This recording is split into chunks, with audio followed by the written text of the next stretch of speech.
ఇప్పుడు కూడా అనారోగ్యంతో ఉండోడు కదా. ఆ రోజునే తాగి వచ్చి గుండెలు పట్టుకొని పీకేసి డొల్లాడిపోయి 2 వాంతులైనయండి.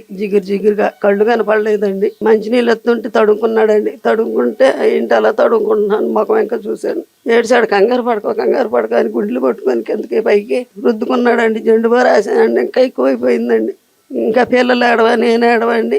వచ్చి బయట కుర్చీలో కూర్చున్నాడు. కుర్చీ వేయమంటే కుర్చీ వేసానండి. కూర్చున్నాడు, అలా పడిపోయాడండి. పడిపోవడంతో గుడ్లు వెళ్ళొచ్చేసి మాటలేని మనిషిని తీసుకెళ్లి మంచం పడికెత్తే పేడం పోయిందండి. ఆర్ఎంపీ డాక్టర్లు కాకెత్తే లేదమ్మా ఆపలేదు హాస్పిటల్కి అని అన్నాడు.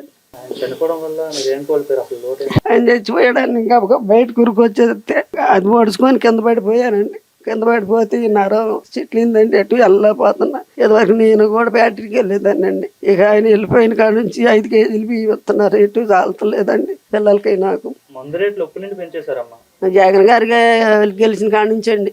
జగన్ గారు వచ్చాకే 50 మంది తాళ్ళు తెగిపోయినాయండి. 4 రోజుల్లో 5 రోజుల్లో 50 మంది చచ్చిపోయారండి. మా ఈదిలోనే 5 ఇంతో ఎక్కడోళ్ళు అక్కడేనండి. ఆ రోజు ఎప్పుడు కూడా మరి బ్యాందీ తగినప్పుడు బాగానే ఉండోడండి. మరి పొద్దున వెళ్ళిపోతే సాయంత్రం వచ్చేసి నాకు నీళ్ళు కాగబెట్టాడు. పిల్లలకి ఎంత ఇదిగా ఉండోళ్ళం అండి.